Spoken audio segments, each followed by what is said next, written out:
por tu misericordia y por tu amor hacia nosotros. Gracias, Señor, te agradecemos con todo el corazón.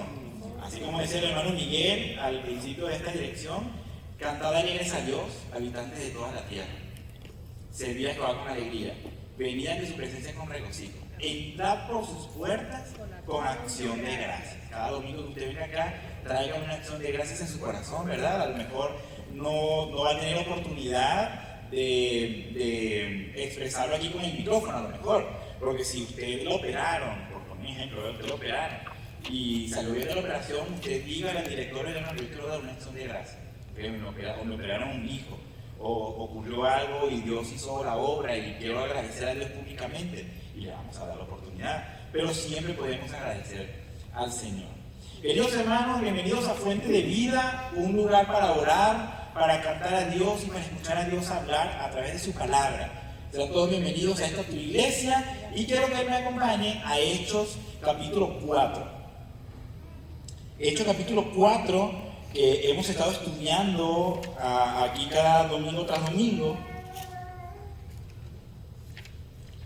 Hemos visto cómo Dios, a través de su Espíritu Santo, fundó la primera iglesia con prodigios y señales.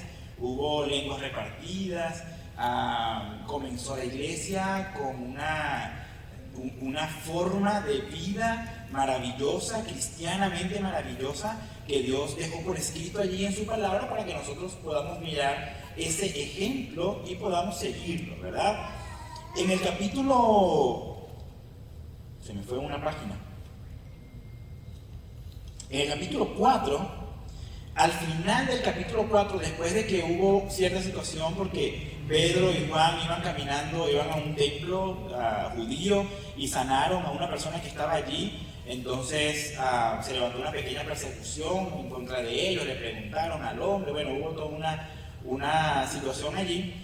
Y pasado esto, el escritor Lucas, el médico Lucas, vuelve a reiterar esta forma de vida cristiana. Esto que vamos a leer ahorita mismo es un pasaje paralelo a aquello que vimos hace varios domingos atrás, a través de varios domingos, de cómo es una iglesia bíblica, y precisamente eso es lo que estamos estudiando. Estamos estudiando el libro de los Hechos de una forma expositiva, bajo la temática de una iglesia bíblica, cómo debe ser fuente de vida y cualquier otra iglesia según la Biblia.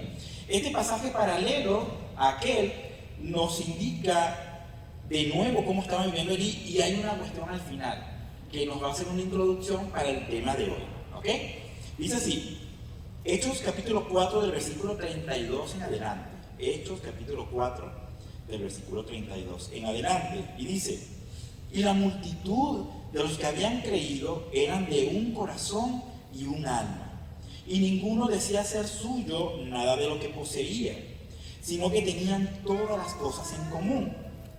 Y con gran poder los apóstoles daban testimonios de la resurrección del Señor Jesús, y abundante gracia era sobre ellos, sobre todos ellos. Así que no había entre ellos ningún necesitado, porque todos los que poseían heredades o casas las vendían y traían el precio de lo vendido, y lo ponían a los pies de los apóstoles, y se repartía a cada uno según su necesidad. Entonces José, a quien los apóstoles pusieron por sobrenombre Bernabé, que traducido es hijo de consolación, levita, natural de Chipre, como tenía una heredad, la vendió y trajo el precio y lo puso a los pies de los apóstoles. Fíjense qué maravilloso, como hemos dicho ya previamente en esta iglesia, que esta iglesia no es una iglesia que obliga a sus congregantes a dar diezmos. El diezmo es una responsabilidad del cristiano, ¿verdad? Cada uno de ustedes, incluyéndome a mí, debemos tener la responsabilidad de ofrendar y diezmar según lo que Dios haya propuesto, o lo que nosotros hayamos propuesto en nuestro corazón. Y este texto y el que viene habla de cosas económicas. Pero como ya habíamos visto previamente, yo quiero no decirles a ustedes como en algunas iglesias se logra decir que ahí está, hermano, míralo. Ellos vendían sus heredades, por lo tanto, si tú tienes 2 carros, vende uno y tráelo a la iglesia. No, ¿ok? No es eso lo que enseña esta iglesia, no es eso lo que enseña la palabra de Dios. Decía yo hace unos domingos atrás que este texto nos enseña que estas personas tenían tal entrega por Dios, tal amor por el prójimo, porque Dios estaba en su corazón, ellos eran capaces de vender propiedades que tenían y la traían el precio, dice la Escritura, a los pies de los apóstoles. Eso nos da a nosotros una línea, digamos, metodológica de cómo funciona una iglesia. Esta iglesia, yo no sé si ustedes sabían, como dicen siempre algunos predicadores, pero esta iglesia, al igual que todas las iglesias cristianas, no recibimos dinero del gobierno. A diferencia de, y no es mi intención hablar más de otras instituciones, pero en México hay un presupuesto para religión. En el presupuesto nacional hay un presupuesto para religión a nivel federal. Y todo el presupuesto que está destinado a religión, como hay uno que está destinado a obras públicas y otros carreteras federales, hay un presupuesto para religión y todo es para la Iglesia Católica. Este templo, esta iglesia, este micrófono, estas cosas que están acá, todo ha sido, algunas cosas rentadas y otras cosas porque le hemos puesto nosotros, ¿verdad? Es como funciona la iglesia. Esta iglesia, y casi ninguna iglesia evangélica recibe dinero del gobierno. Pero Dios pone en el corazón de cada uno de los creyentes el poder aportar a la iglesia de una forma voluntaria todo lo que pueda aportar, ¿ok? Y así es como funcionan las iglesias. Que viene la jornada médica, sí, vamos, ¿y qué puedo poner? Que viene alguna actividad, la de los jóvenes, ¿ok? ¿Qué puedo poner? ¿Qué puedo hacer? ¿Cómo puedo ayudar? Esa es parte del funcionamiento natural de una iglesia bíblica, ¿verdad? No por imposición, aquí no se ve que este hombre se le haya impuesto nada y tampoco, o sea, a las otras dos personas que vamos a ver el día de hoy. Y ellos traían todas las cosas que vendieron, el dinero lo traían a los pies de los apóstoles, dando la enseñanza de la Escritura de que el pastor o los apóstoles están para pastorear y para dirigir toda la iglesia, incluyendo el tema de las finanzas. En iglesias como esta y las iglesias modernas, la mayoría, aunque no hay un modelo bíblico del libro de los Hechos, pero sí Jesús tenía como tesorero a Judas. En las iglesias regularmente hay un tesorero. No es saludable que el pastor tenga el dinero de la iglesia. Eso no es saludable. Mucho pastor lamentablemente ha mal usado el dinero de la iglesia para su propio bienestar. Y entonces es más saludable con el modelo de Jesús que hay un comité administrativo, hay un tesorero y haya personas encargadas de eso. ¿Okay?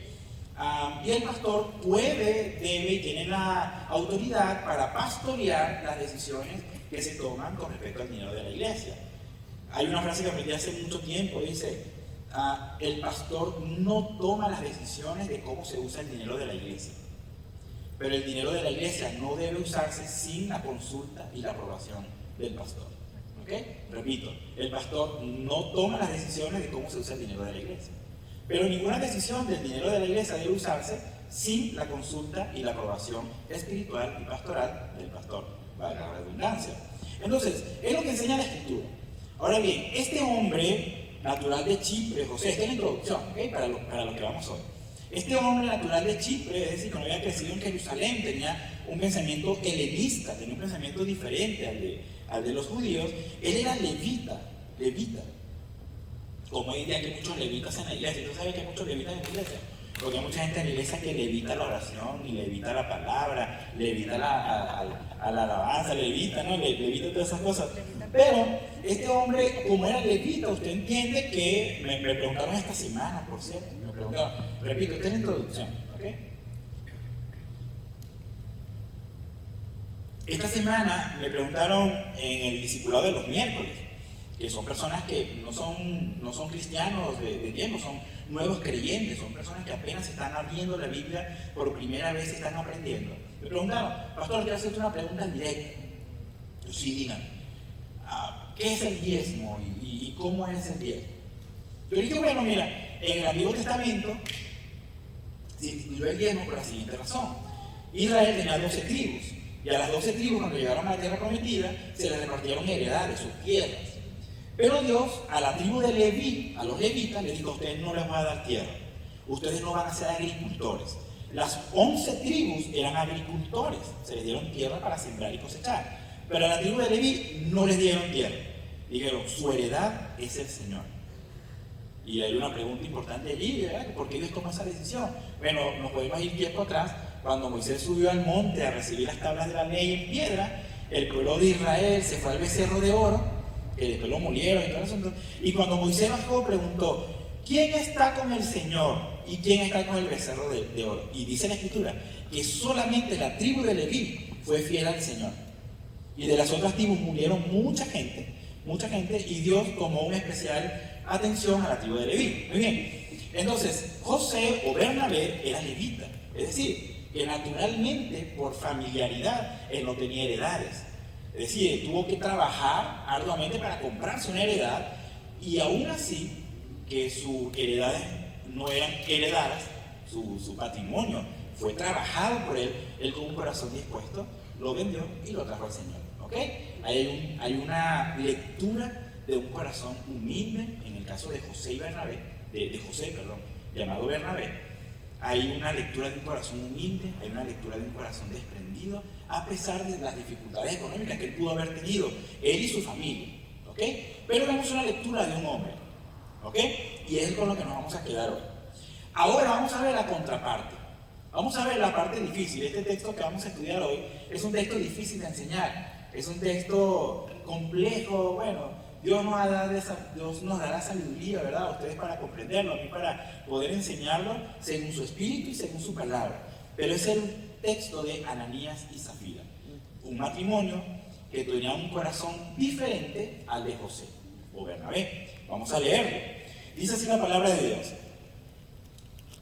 Hechos, capítulo 5, del versículo 1 en adelante. Dice: pero cierto hombre llamado Ananías, con Zafira su mujer, vendió una heredad y sustrajo del precio, sabiéndolo también su mujer.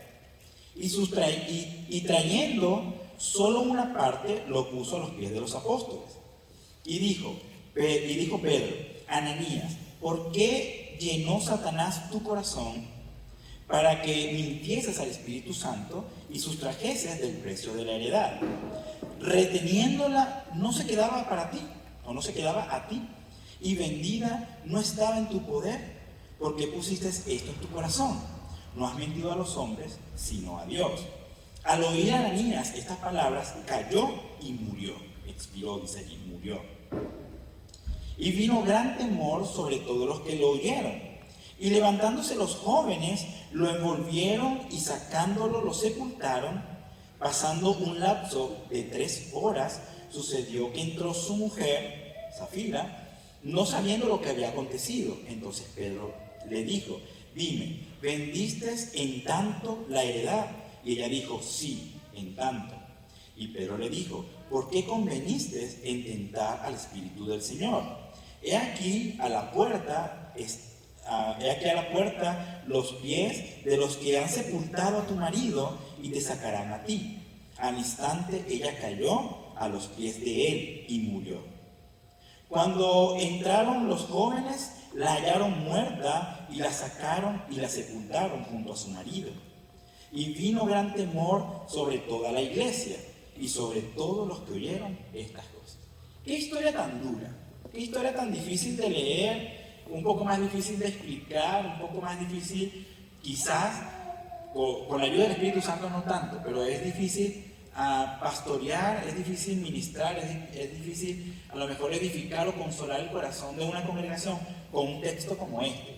Pero con la ayuda del Espíritu Santo hoy intento lograrlo, ¿ok? Con la ayuda del Espíritu Santo, mi intención de hoy es poder consolar nuestros corazones, traer paz, traer tranquilidad y poder traer temor de Dios, que no es miedo ni terror, es reverencia. ¿De acuerdo? Miren, en primer lugar, veamos el contraste entre Bernabé y Ananías y Zafira. Bernabé, a pesar de su no herencia, él con un corazón amable, que de hecho Bernabé le pusieron como apodo Bernabé, que es hijo de consolación, él vendió y entregó todo el dinero a los pies de los apóstoles. Que repito, el tema de hoy, de lo que vamos a estudiar, no es económico. Es un contexto económico, sí, pero hoy no vamos a hablar de dinero, vamos a hablar del corazón de la iglesia, ¿ok? Y de Dios y su santidad. A ver, pregunta rápida que me hice yo cuando estaba estudiando este texto.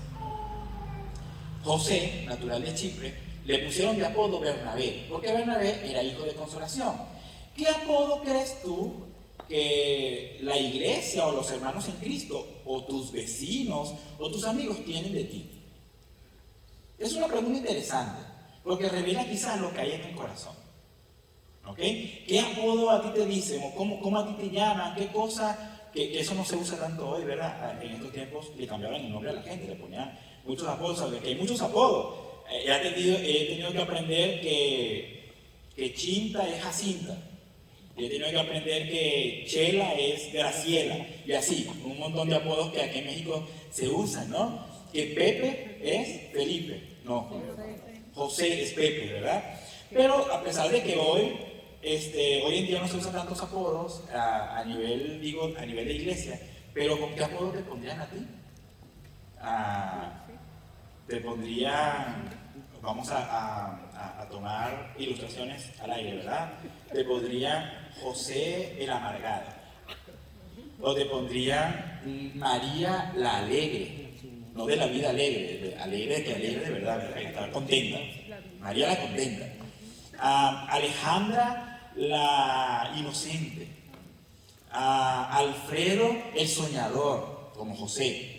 ¿Qué apodo nos pondrían a nosotros? Es una buena pregunta. ¿Cómo nosotros estamos reflejando a Cristo, verdad?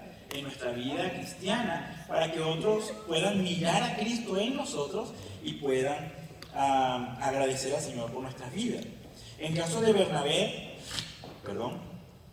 su acto no fue para ganar fama ni fue movido por un corazón, fue movido por un corazón generoso y lleno del Espíritu Santo. Era una ofrenda de adoración, no de autopromoción. Su testimonio impulsó a otros a hacer lo mismo, pero con distintos motivos. ¿Ok? Entonces, cuando tú vienes al Señor y traes algo que tú deseas aportar o hacer, no solamente aportar económicamente algún bien, sino hacer la obra de Dios, hazlo con un corazón como el de Bernabé. Bernabé es un ejemplo de un cristiano maravilloso. Dentro de unos 3 o 4 domingos en el futuro vamos a estudiar a Bernabé, lo que hizo Bernabé con Pablo, que fue maravilloso. Todavía no lo vamos a hacer, pero vamos a estudiar a Bernabé en el futuro. Está maravillosa la historia de este hombre. Pero por el contrario, Ananías y Zafira tenían un corazón diferente. Ellos vendieron una propiedad y fíjense, se pusieron de acuerdo. Ahí estuvo quizás la primera dificultad. Ananías y Zafira se pusieron de acuerdo. No fue un error accidental. No es como que, mira, como aquel hermano que estaba en la que repito, no estamos hablando de dinero, estamos hablando del corazón. Pero un hermano una vez estaba ahí en la banca, ¿verdad? Llegó el tiempo de los diezmos y ofrendas. Y el hermano le dijo, Señor, tú me has dado tanto, tú has sido tan bueno conmigo, me diste mi familia, la vida, todo. Mira, el primer billete que yo saque de mi bolsillo, ese es el que voy a dar. Metió la mano y sacó uno de a 500 y dijo, uy, el Señor reprenda al diablo. Bueno, y me sacó uno de a 50 y dijo, este es el bueno, ¿verdad? No voy a darle a 500. Después me quedo sin nada para la semana. Pero no fue un error, lo de Ananías y Zafira no fue un accidente, no fue un error, no fue una casualidad, fue algo premeditado. Y ese es el problema de aquí, de este corazón. Queridos hermanos, en la vida cristiana en la vida cristiana en general, en tu trabajo, tú tienes la oportunidad de engañar o de hacerlo mal. Tú tienes la oportunidad. Y muchas veces cristianos en su trabajo logran maquinar, ¿verdad? Logran pensar, decir, bueno, ¿cómo le haré para ganarme esto o aquello? ¿O cómo le haré para que nadie se dé cuenta de aquello y poderlo hacer, obtener ese beneficio sin que mi reputación sea dañada? Eso, queridos hermanos, es algo que necesitamos desechar, ¿verdad? De nuestra mente. Eso viene de Satanás. Lo leímos hace un rato, ¿verdad? Que todo esto que vamos a estar hablando ahorita de Ananías y Zafira no era algo tan carnal. Era más bien, qué expresión tan dura, pero era satánico. Ahí lo vemos escrito en la palabra. Cuando Ananías y Zafira se pusieron de acuerdo, era Satanás susurrándole al oído, haz esto o haz aquello. Nosotros, como creyentes, nos vemos muchas veces en la tentación. Por eso el Padre nuestro Jesús dijo, ¿verdad? Líbrame de mal y de tentación. Porque constantemente un cristiano verdadero es atacado. Es atacado con la oportunidad de fallar. Es atacado con la oportunidad de engañar o de mentir. Eso es muy común. Porque estamos en la carne, no estamos aquí, miren, algunas carnes son más santas que otras, por lo menos la mía es muy prieta, entonces no creo que sea tan santa, ¿verdad? Usted que es más blanquito que yo, claro, mejor usted requiere menos esfuerzo, ¿verdad? Para la santidad. Pero queridos hermanos, ponerse de acuerdo para hacer alguna especie de trampa o hacer alguna especie de truanería, que como lo dice la Biblia, ¿verdad? Es influencia, dice la Escritura, en este caso en particular, de Ananías y Zafira, es influencia satánica. Necesitamos nosotros resistir a eso. Dice la palabra de Dios, al diablo resiste. Dile, no quiero hacer eso. No me permitas hacer eso. Fuera, dice una canción en Venezuela, fuera Satanás. Hermanos, necesitamos resistir. Dice la Biblia que de la tentación de pecar, huye, ¿verdad? No te hagas el fuerte. No, yo creo que yo puedo con ese pecado. No, tú no puedes con ese pecado, seguramente vas a pecar. Aléjate de eso. Pero de Satanás y de las cosas que pueda colocar en tu mente, dice la Escritura que tú debes huir. Resistir. Tú debes resistir. Y cuando lleguen pensamientos inadecuados a tu mente, di, no. Señor, ayúdame a pensar con claridad. Eso es importante. En el caso de Ananías y Zafira, el pecado no fue retener el dinero. Pedro les dijo, vendiéndolo no estaba en tu poder. Y si lo hubiese retenido, era tuyo. El tema o el pecado de Ananías y Zafira no fue la retención del dinero. Que muchos pastores, primero hacer este pequeño paréntesis, muchos pastores dicen aquí, ve este texto y dice, ahí está hermano, ahí está, si tú no das el diezmo, estás robando al Señor. No, cada uno dé como propuso en su corazón. Dios pide a Dios un corazón generoso, para que no se asuste cuando sales de 100 y no te alegres cuando sales de 5, de la monedita de 5, ¿verdad? Pide a Dios un corazón generoso. Pero el tema aquí no fue el tema del dinero, era el tema del corazón. El pecado no fue retener el dinero, pero pretender una espiritualidad que no tenía. Vieron a Bernabé, que le pusieron hasta un apodo, el hijo de consolación. Seguramente lo querían mucho. Y Ananías y Zafira, según dicen los comentaristas bíblicos, usted sabe que para dar una predicación son horas y horas de estudio y ver comentarios bíblicos, ver qué dijo otro estudioso de la Biblia que quizás sabe mucho más que yo y poder mirar una y otra opinión y poder llegar a ciertas conclusiones. Pero decían los comentaristas bíblicos que posiblemente a Bernabé lo tenían en tan alta estima que al él tener este acto de bondad, Ananías y Zafira dijeron, ahí está, ya sé cómo voy a hacer que me miren o que yo tenga cierta aceptación. Y entonces fueron, vendieron la heredad, pero su corazón era malo, era engañoso. Entonces sustrajeron parte del dinero porque amaban el dinero y dijeron, no, esta parte no, esta parte es para nosotros. Lo vendimos en 200, para poner un ejemplo, ¿verdad? Lo vendimos en 200,000, pero vamos a decir que fueron 170. Hay maldad allí, hay pecado allí, y el pecado es del corazón. La frase se pusieron de acuerdo muestra una premeditación del pecado. No fue un error accidental, sino una conspiración deliberada contra la verdad. Queridos hermanos, la intención de hoy, de la palabra de hoy, de la predicación de hoy, es que tú puedas mirar la visión o la perspectiva divina de la iglesia. La perspectiva divina de la iglesia. Esta iglesia, fuente de vida, no está siendo dirigida solamente por un pastor. El pastor Jonathan Padrón, que tiene múltiples errores y defectos, es prieto, está chaparrito, habla mucho, bueno. Pero esta iglesia, fuente de vida, y todas las iglesias cristianas verdaderas están dirigidas por Dios. Dios está así, mirándonos constantemente. Y a Él no lo podemos engañar. Dios sabe cuáles son las intenciones de nuestro corazón al hacer una u otra cosa, cualquiera que ella sea. Dios sabe cuáles son las intenciones. Aquí no vemos a Pedro, ya lo vamos a ver un poquito más adelante, pero permítame acercarme un poquito a eso. Aquí no vemos a Pedro diciendo, yo como pastor de la iglesia te digo que tú... ¿Por qué engañaste al Espíritu Santo? Bien, ¿quién es el principal, el protagonista de la historia? Es el Espíritu Santo. ¿Por qué engañaste al Espíritu Santo? Y sin que Pedro tuviera que proferir algún tipo de reprensión, él simplemente cayó y expiró. Esto, queridos hermanos, nos dejan a entender en la Escritura cómo Dios mira a su iglesia. Usted puede decir, pastor, Y es muy lamentable esto. Pastor, yo he visto en tantas iglesias cristianas, he visto tantas injusticias.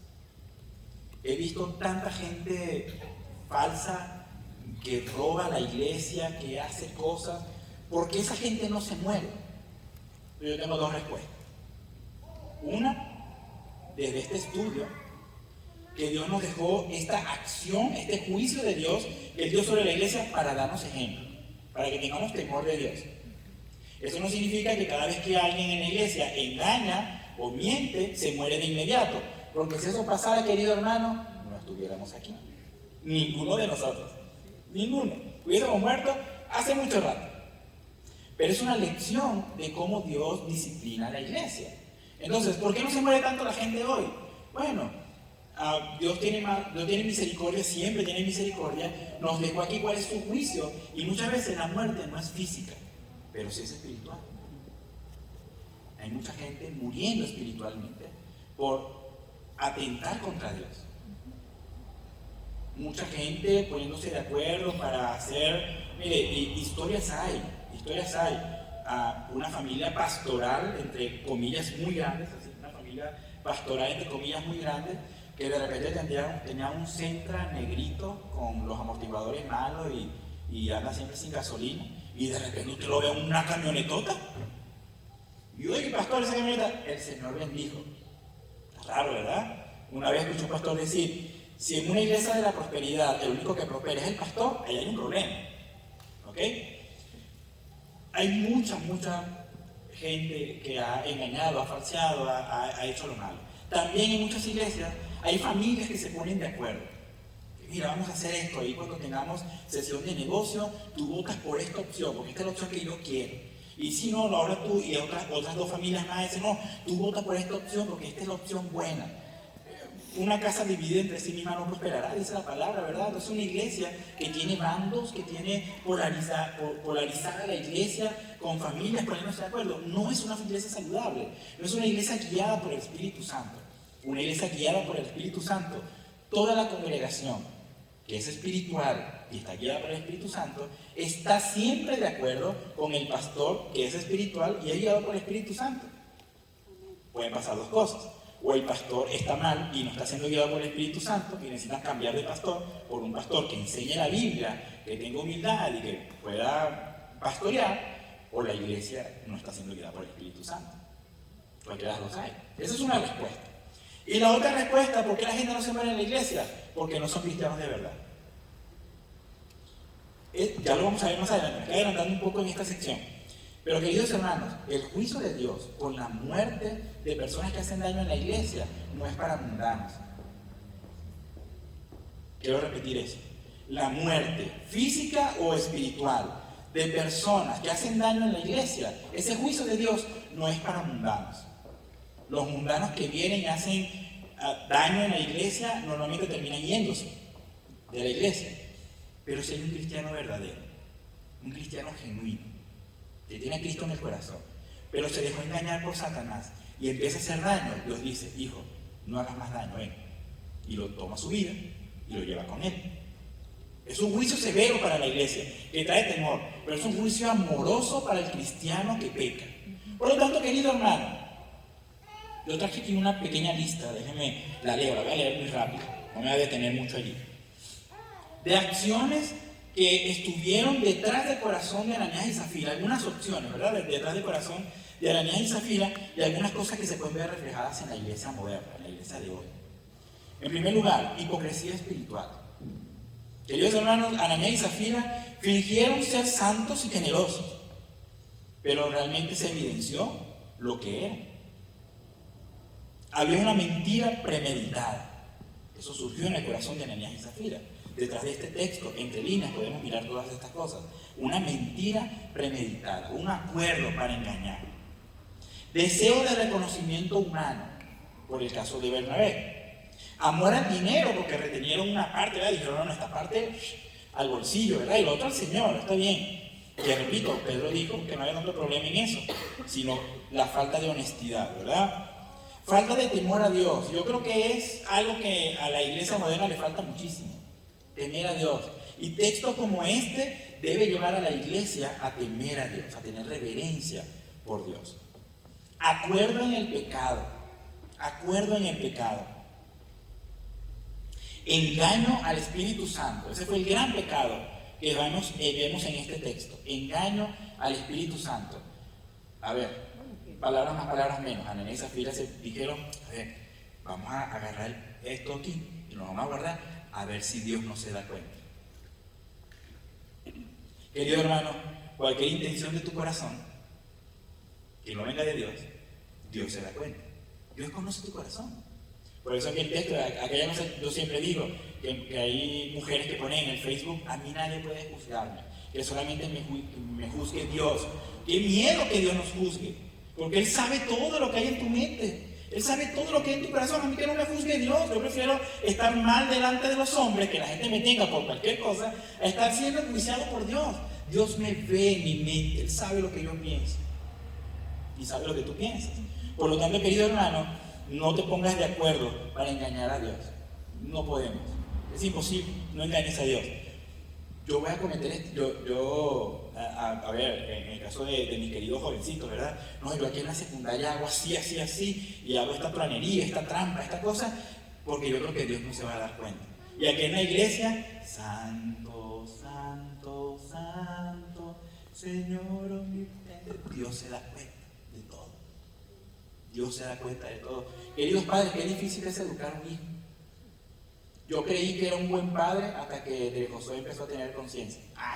Mi hijo de Derek es tremendo, ese muchacho se sube, se va a hacer cosas que me dejan sorprendido. Y digo, bendito Señor, ¿cómo se le ocurren estas cosas a este muchacho? Jonathan David fue diferente, también tiene sus detalles, ¿verdad? Pero querida hermana, tú cuando fuiste joven y aún a veces ya de adulto, hacemos cosas que no convienen. Queridos jóvenes, a ver, una verdad de los jóvenes que están aquí en esta tarde. Los jóvenes somos, cuando yo fui joven, somos uno en la secundaria y somos otro en la casa. Sí o sí. La falta de supervisión de papá, cuando papá no te ve, abre el corazón y dice, ¿qué onda? Está mal. Y no sé cómo hablan los jóvenes de aquí, cómo hablan ¿cómo es que le llaman? Los cholos, ¿cómo hablan los cholos aquí? Porque me sé imitar el acento cholo venezolano, me lo sé muy bien. En Venezuela el cholo venezolano es así. Es lo que es mío, todo bien, todo padre, no, mira, aquí tú estás carteludo. Se hablan los cholos de allá, no es una grosería esa, por si acaso. Pero los cholos allá tienen una forma de hablar, ¿verdad? Entonces de repente son cholos en la escuela y santos en la casa. Eso nos pasa a todos. Si mi mamá supiera, ahí cuando mi mamá vea este video en el Facebook, mamá, te quiero mucho. Si mi mamá supiera todo lo que yo hice en la secundaria, bendito Señor, no sabe, mi mamá. Algún día le contaré. Pero, queridos hermanos, no podemos engañar a Dios. Delante de Dios somos una carta abierta. Y respeto a la comunidad de fe. Hubo una falta de respeto a la comunidad de fe. Ellos pensaron que podían venir al templo con su hipocresía espiritual y hacer un acto público de adoración. Y no, Dios emitió juicio sobre eso. Desobediencia voluntaria y ausencia de arrepentimiento. ¿Cómo se puede mirar eso en la iglesia el día de hoy? Hipocresía religiosa. Miembros de algunas iglesias que aparentan devoción, pero viven en desobediencia. En la calle son groseros, o beben cerveza, o fuman a escondidos, pero en la iglesia aparentan piedad. Eso se parece a Ananías y Zafira en el día de hoy. Falsas apariencias de generosidad. Personas que buscan ser vistas como grandes colaboradores, pero sus motivaciones son egoístas, son para que los miren, ¿verdad? Deseo de protagonismo. La gente que sirve solo para ser reconocida o exaltada. Mentiras espirituales. Testimonios exagerados o falsos para aparentar santidad. Que de repente, no, hermano, ¿cómo te fue esta semana? Hermano, esta semana ayuné 3 días y salí a la calle y mi sombra sanaba como la de Pedro. Testimonios exagerados, ¿verdad? Para aparentar cierta espiritualidad aparente que no es real. Codicia y materialismo disfrazados de espiritualidad, cuando el dinero o el éxito ministerial se convierten en ídolos para una persona en la iglesia. Falta de temor a Dios en decisiones internas. se toma el liderazgo o el ministerio con ligereza. Si tú tienes una responsabilidad en la iglesia, querido hermano, tómala con la seriedad, que eso corresponde. Si limpias, limpia bien. Si atiendes niños en las clases, hazlo bien. Si cantas, hazlo bien. Si vas a predicar, hazlo bien. Si vas a dar una acción de gracias, hazlo para el Señor, no para los hombres. Críticas al liderazgo. Algunos buscan desacreditar a los pastores o líderes para ganar influencia. Eso es algo que ocurre muchísimo en las iglesias. Queridos hermanos, lo vamos a ver un poquito más adelante, pero dice la Escritura que contra un pastor no admitas acusación, sino con 2 o 3 testigos. Si alguien llega a ti, en esta o en cualquier iglesia, a hablar mal del pastor con ligereza, hermano, aléjate de esa persona. Está influenciado por Satanás. Es lo que dice la Escritura. Divisiones y celos ministeriales, competencias entre ministerios, a ver quién ganó más y quién tiene más, líderes de entre ministerios o líderes dentro de la iglesia. No, hay que hacer más, hay que salir porque a fulano no lo está haciendo, yo debo salir y yo debo hacerlo porque hay que hacer más. Queridos hermanos, nosotros estamos siendo guiados por el Espíritu Santo de Dios. Eres el protagonista de la iglesia. Si el Espíritu Santo de Dios te dice que hagas algo, ve y hazlo. No necesitas hablar mal de otro líder o no necesitas hablar mal del pastor para hacer lo que Dios te mandó a hacer. No lo necesitas. Tú simplemente ve y hazlo. Acuerdos en el pecado, grupos o familias dentro de la iglesia que encubren malas acciones. No, fulano hoy hizo malo, pero no le digas a nadie. Que aquel muchacho fue a la discoteca el sábado en la noche. No, fue a la discoteca el sábado en la noche, pero no le digas a nadie. Que si nadie se da cuenta no pasa nada. Dios lo ve, Dios se da cuenta.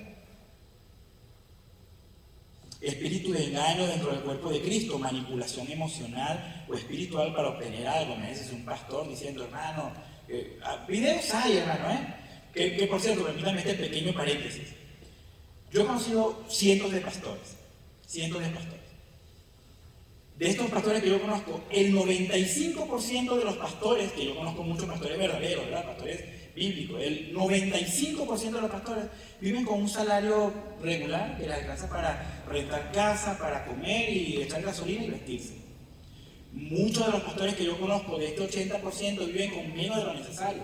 Conocimos un pastor en Michoacán, en Jacona, Michoacán, que vivía él, su esposa y sus 3 hijos con 4.500 pesos mensuales. Y le estoy hablando que lo conocimos hace 2 o 3 años atrás.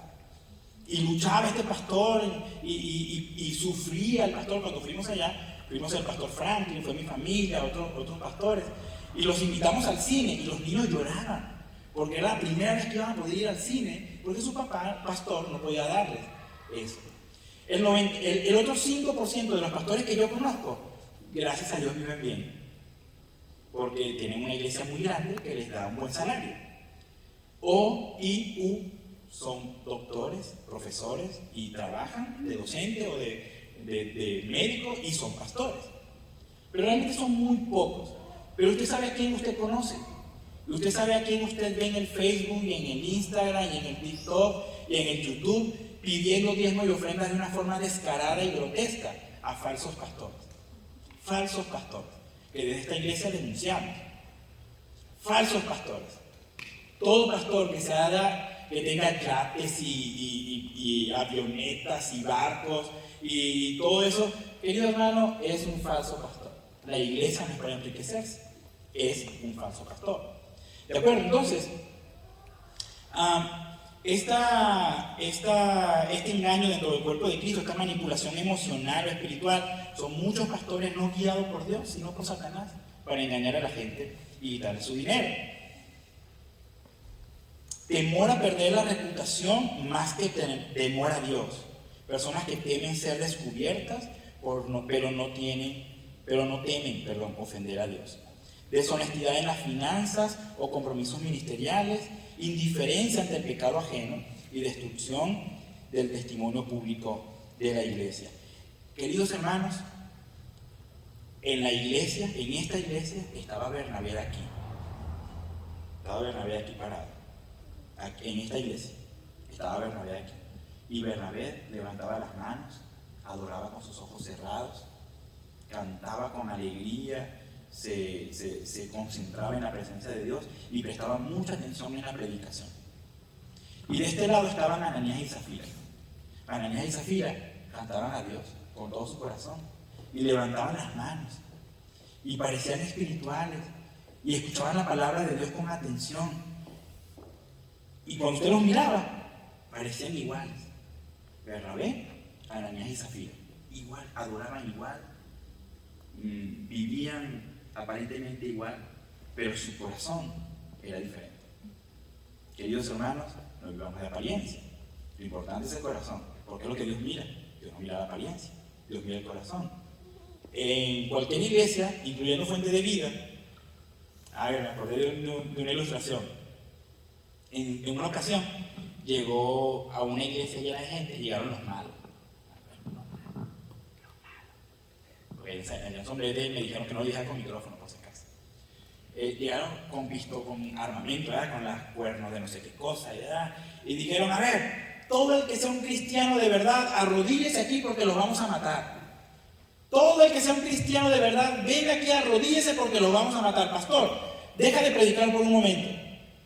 Deja de predicar. Todos los que son verdaderamente cristianos, vengan y arrodíllense. Hubo mamás que tomaron a sus dos pequeñitos y vámonos, hijo, no, vámonos. Cuidaron su vida, ¿verdad? Y de repente algún hermano de la iglesia se hizo así el tonto y se fue por la esquinita, hasta que se fue. Y quedaron 5. El pastor en el púlpito y 5 de rodillas. Y los malos dijeron, pastor, continúe predicando, estos 5 son los de verdad. Queridos hermanos, Dios mira el corazón. El hombre mira la apariencia, pero Dios mira el corazón. Bernabé estaba aquí con un corazón sincero, alabando a Dios y escuchando palabras. Ananías y Zafira estaban aquí, aparentemente igual que Bernabé, pero su corazón era malo. ¿Cómo está tu corazón, querido hermano? ¿Cómo está tu corazón? ¿Hay maldad en tu corazón? ¿Hay murmuración en tu corazón? ¿Hay chisme en tu corazón? ¿Hay contiendas en tu corazón? ¿Hay disensión en tu corazón? Querido hermano, no le des cabida a la carne. No permita que Satanás inunde tu mente y tu corazón. El juicio de Dios hacia ti, si eres un verdadero cristiano, es severo. Es severo. Mi esposa y yo hemos sido testigos en un par de ocasiones, como en nuestra iglesia de juventud, donde estuvimos hasta que nos vinimos a México, 2 personas fueron enjuiciadas por Dios. Una dirigía, cantaba. Y cantó estando en pecado de fornicación. Ella no estaba casada y se embarazó. Y cuando el pastor la disciplinó, le dijo, usted está en disciplina, usted no puede volver a cantar. Ella y su mamá o su abuela, creo que era su mamá, comenzaron a hablar mal del pastor, que el pastor no es posible, y esta muchacha falleció. Y pasó lo mismo con otra muchacha de nuestra iglesia, que se embarazó sin estar casada, y el pastor también la puso disciplina, y fue la mamá de esta muchacha que se levantó en una sesión de negocios y gritó, es que el pastor es... Cayó. Nosotros lo miramos, hermano, con estos ojos, les van de comer los gusanos, dijo Kiko. Nosotros lo miramos, hermano. Juicio de Dios a un creyente verdadero es duro. Y mi intención hoy, querido hermano, no es que tú te llenes de miedo. Mi intención es que te llenes de temor, de reverencia al Señor. Eso edifica tu vida. Esto te da una perspectiva diferente del cristianismo. Entonces, ¿qué pasó luego de que Ananías y Zafira se pusieron de acuerdo para engañar a Dios? Porque ellos pensaron que podían engañar al pastor Pedro o a la iglesia, pero terminaron fue engañando a Dios. Llegaron allí, el juicio de Dios vino sobre Ananías primero.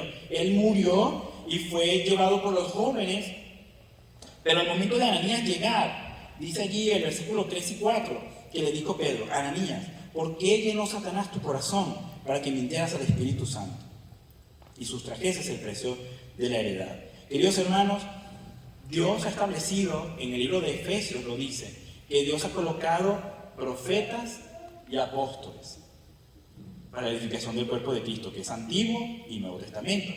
Ha colocado evangelistas para plantar congregaciones. Y en las congregaciones Dios estableció pastores y maestros. Estos pastores y maestros, queridos hermanos, no están por cuenta propia. Nadie puede ser soldado a sus propias expensas.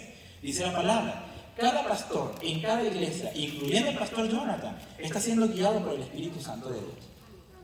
Queridos hermanos, con luchas, con sufrimientos, en el caso de mi familia, que nosotros lo decimos ya no con dolor, pero lo decimos como testimonio para dar gloria a Dios. En mi familia lo hemos dejado todo.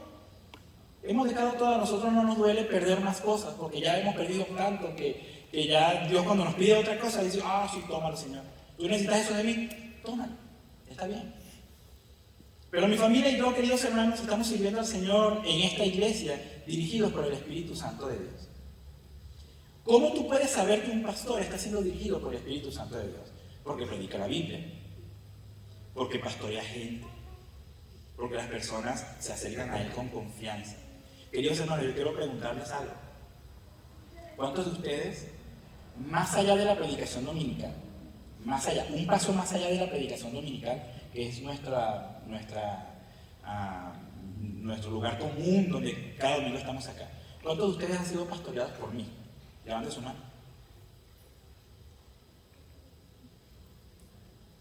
Que haya ido a su casa, lo haya podido platicar con usted. Hermano, un falso pastor solamente exige. No enseña la Biblia, enseña fantasía, enseña cualquier cosa loca. Y no te visita en tu casa. No, yo estoy muy ocupado, dice, yo estoy muy ocupado. Ya te mandaré un diácono. Queridos hermanos, yo no soy el mejor pastor. Yo no soy el mejor misionero, ni soy el mejor predicador. Pero Dios no se equivoca. El asunto con Ananías y Zafira no era con Pedro. Era con la persona que puso a Pedro en esa posición. Y esa persona era Dios. Por lo tanto, querido hermano, este texto no se trata de que Ananías y Zafira le faltaron el respeto a Pedro. Este texto se trata de que Ananías y Zafira le faltaron el respeto a Dios. Y Pedro, como pastor en esa ocasión, guiado por el Espíritu Santo, le dijo, ¿por qué tentaste al Espíritu Santo de Dios? ¿Por qué te pusiste de acuerdo para engañar? Queridos hermanos, te digo con todo el amor de mi corazón, no te pongas de acuerdo con nadie para engañar. No te pongas de acuerdo con nadie para hacer cosas que no convienen. Déjate guiar por el Espíritu Santo de Dios. Si el Espíritu Santo de Dios te dijo que hagas algo, ve y hazlo. De lo contrario, querido hermano, a mí no me está faltando el respeto. Le está faltando el respeto a Dios. Porque yo llegué a este lugar a predicar en este momento, con este micrófono y esta Biblia, porque Dios quiso. Yo no tengo ninguna valía en eso. Yo no hice nada para estar aquí. Dios quiso. Por lo tanto, quiero repetir algo que dije hace un rato. Si alguien se acerca a ti, hablando mal del pastor, para hacer algo en la iglesia, el tal está influenciado por Satanás.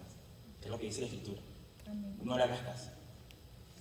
Hermanos, dice la Escritura que los ojos de Jehová, dice Proverbios 15:13, que los ojos de Jehová están en todo lugar. Los ojos del Señor están en todo lugar. Dice Santiago 3:16, quiero invitarte allá a la Biblia, por favor, Santiago 3:16.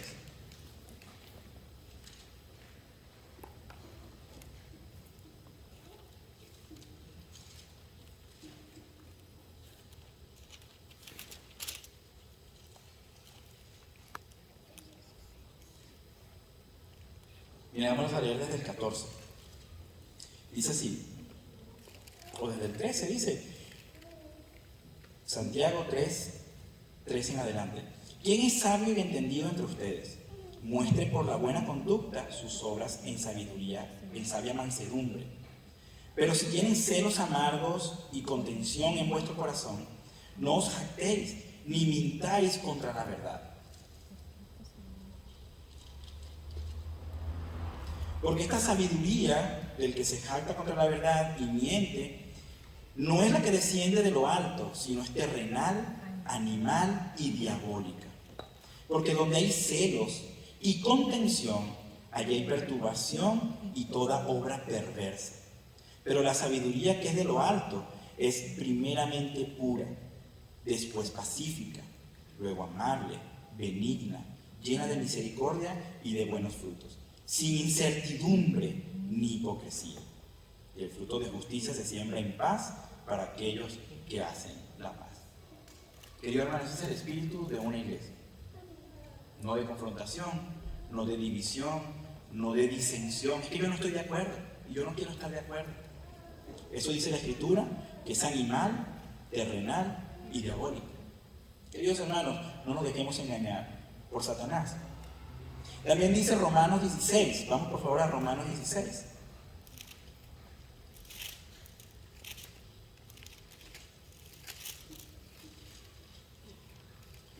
Romanos 16,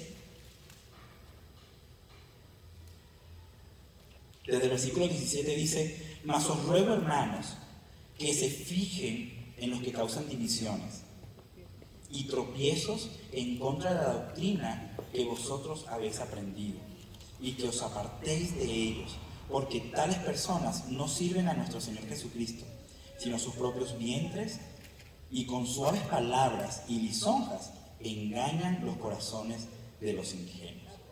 Queridos hermanos, no permitas tú que en esta ni en ninguna otra congregación haya murmuración. El síndrome del... eso me olvidó. El síndrome del ay no. Y del ¿qué te parece? Oye, ¿qué te parece? Una llamada telefónica. Oye, ¿qué te parece esto que está pasando? Y el otro dice, ay no. Y otra llamada. Oye, ¿qué te parece esto que está pasando? ay no.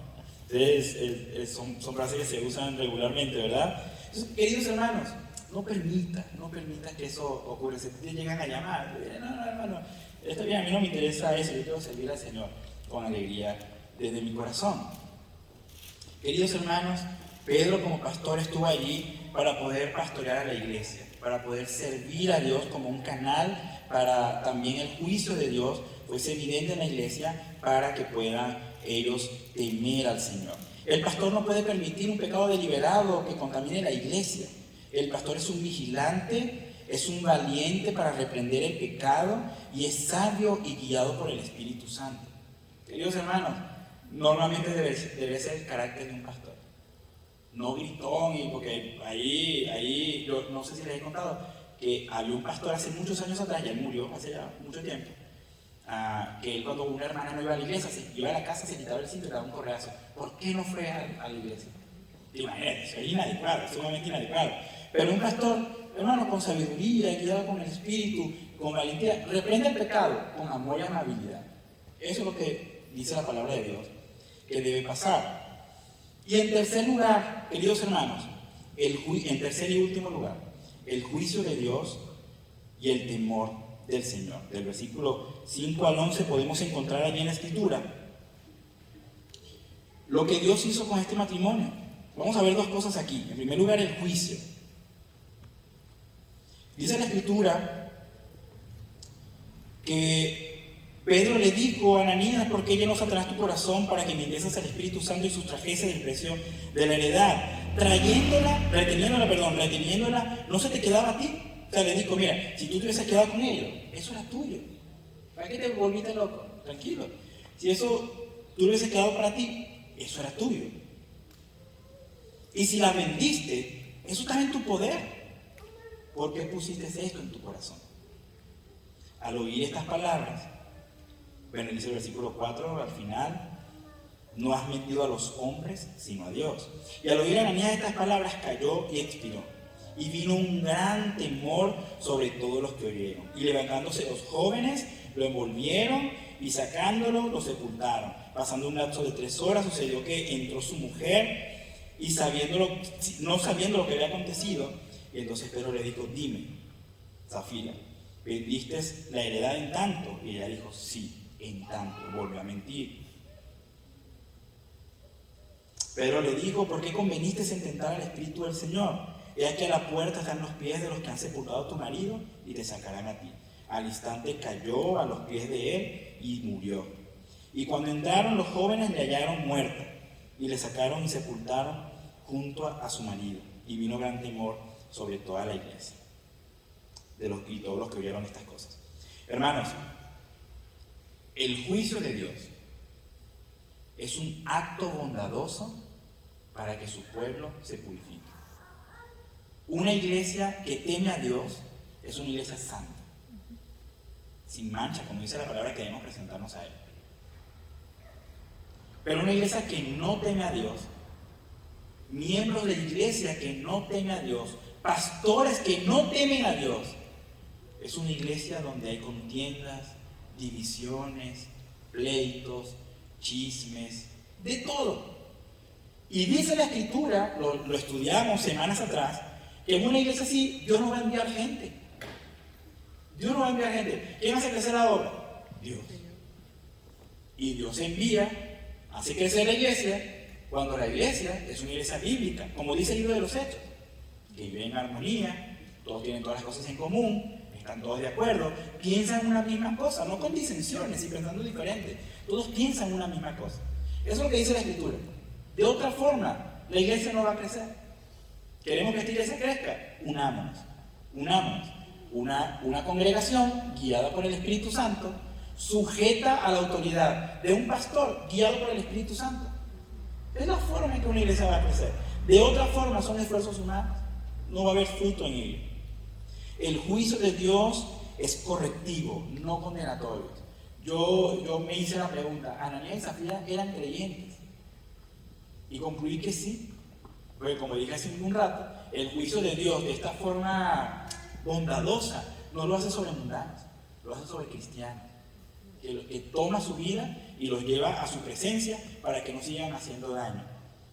Queridos hermanos, dice, la semana pasada tuvimos cena del Señor. Y dice allí la palabra en el texto de la cena del Señor, que si tienes alguna contienda contra algún hermano o has menospreciado a un hermano, no has discernido el cuerpo de Cristo, entonces no tomes la cena. Eso es lo que dice la Biblia. No tomes la cena. Si tú estás enojado con el pastor, tú no puedes tomar la cena. Si tú estás enojado con un hermano, tú no puedes tomar la cena. Si tú estás haciendo cosas que no convienen, tú no puedes tomar la cena. ¿Cuánta falta hace en la iglesia temer a Dios? Porque dice la Biblia allí que ese juicio de Dios es para que, siendo juzgados por Dios, no seamos castigados por el Señor, para que no seamos condenados con el mundo. De aquí saco yo la conclusión de que Dios hace eso con verdaderos creyentes. Queridos hermanos, teme al Señor, no al pastor, no a la popularidad o a la reputación. Teme al Señor. Necesitas temer al Señor. Tu vida está en peligro, tu vida está en fuego. Teme al Señor. Eso es lo que dice la Escritura. Dios nos los ha dejado allí para que leyéndolo digamos: Señor, te quiero respetar. Quiero respetarte a ti y a lo que tú has dejado en la iglesia. Queridos hermanos, este es el resultado. Temer al Señor. Un gran temor vino sobre la iglesia, que no es un terror, no es miedo, es reverencia y respeto.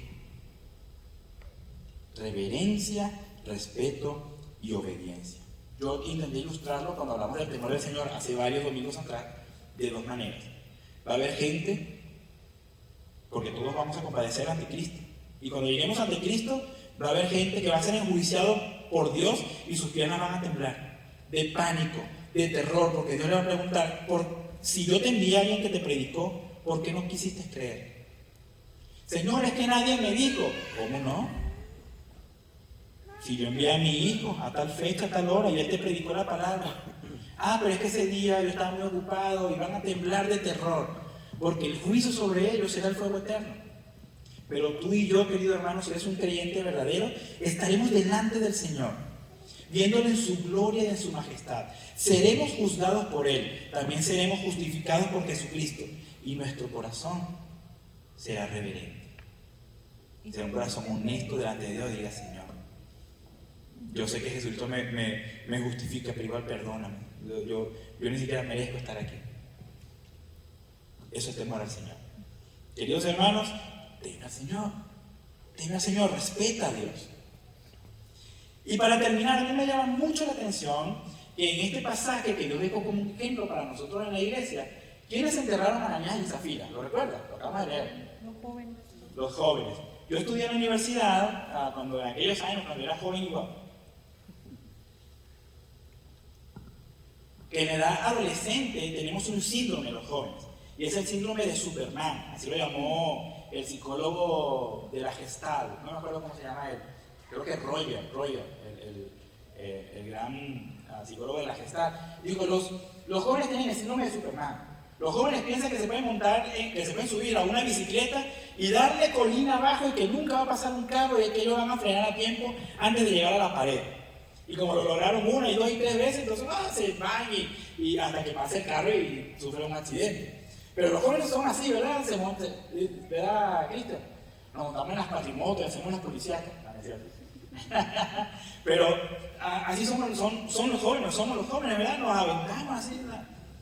Queridos hermanos, usted puede imaginarse, vamos a poner a los muchachos de aquí, ¿verdad? A Yael, a Jonathan, a Noelia, a Irán y Hacer, a los hijos de Nancy, a Cristian, a Lucas, llevando a un muerto, a Ananías primero, llevando un muerto allí, porque Dios enjuició su vida y Dios le quitó la vida por un juicio amoroso. ¿Usted se imagina a estos muchachos llevando el cuerpo hablando de la Champions?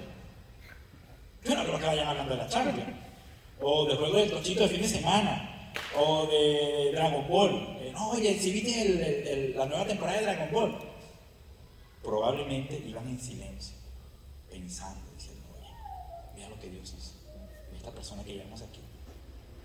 Y luego, para que aprendan bien la lección, les tocó hacer lo mismo con la esposa, con Zafira. Llevaban una mujer, estos jóvenes. No creo que vayan hablando de Dragon Ball, pero yo me quedé en Dragon Ball y Naruto, eso es lo que yo sabía. Ahorita hay muchos animes nuevos que no sé cómo se llaman, hablan en lengua los muchachos, dicen, papá, ¿se viste lo de Fachirucuchufirufano? ¿Qué es eso? No, los animes de ahorita, ¿verdad?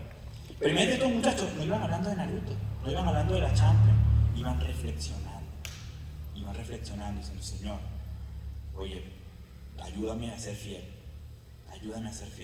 Queridos hermanos, hoy puede brotar un gozo del Señor, en temor al Señor y reverencia a Él, cuando tú vayas a tu casa hoy pensando en Ananías y Zafira, desde la historia que vimos hoy, ¿verdad? Pensando en Ananías y Zafira, allí, cargando el muertito, diciendo, Señor, ¿cómo está mi corazón? ¿Qué cosa no estoy haciendo bien? Examíname, oh Dios, y conoce mi corazón, y guíame por el camino eterno. Queridos jóvenes, véanme aquí, los jóvenes, véanme para que presten atención, jóvenes. Teman a Dios, tengan un profundo respeto por Dios. Sus vidas cobrarán propósito. Queridos hermanos, respeten a Dios, teman a Dios, tengan un profundo respeto por el Señor. Y en esa medida respetarán todas las instrucciones que Dios ha dejado en su iglesia, a través de la Biblia, las autoridades que Dios ha dejado en la iglesia, a través de la Biblia, y podrán vivir una vida cristiana bíblica. Respeten a Dios. Vamos a orar. Señor, en esta tarde te damos gracias por tu palabra. Gracias, Señor, porque ella es una lámpara a nuestros pies, una lumbrera a nuestro caminar. Ayúdanos, Señor, a que hoy podamos reverenciarte, a que hoy podamos respetarte, obedecerte, obedeciendo tu palabra. Ayúdanos, Señor, porque nuestro propio corazón nos engaña, las voces de este mundo nos engañan, nuestra propia carne nos engaña. Satanás pone pensamientos en nuestro corazón que son engañosos. Perdónanos, Señor. Yo te pido en el nombre de Jesús, te pedimos, Señor, en el nombre de Jesús, que trates con nosotros y con nuestros corazones, y que nos permita, Señor, ser una iglesia temerosa de ti, reverente. Ayúdanos, Señor, porque separados de ti nada podemos hacer. Te lo pedimos en el nombre de Jesús. Amén y amén. Hermano Miguel.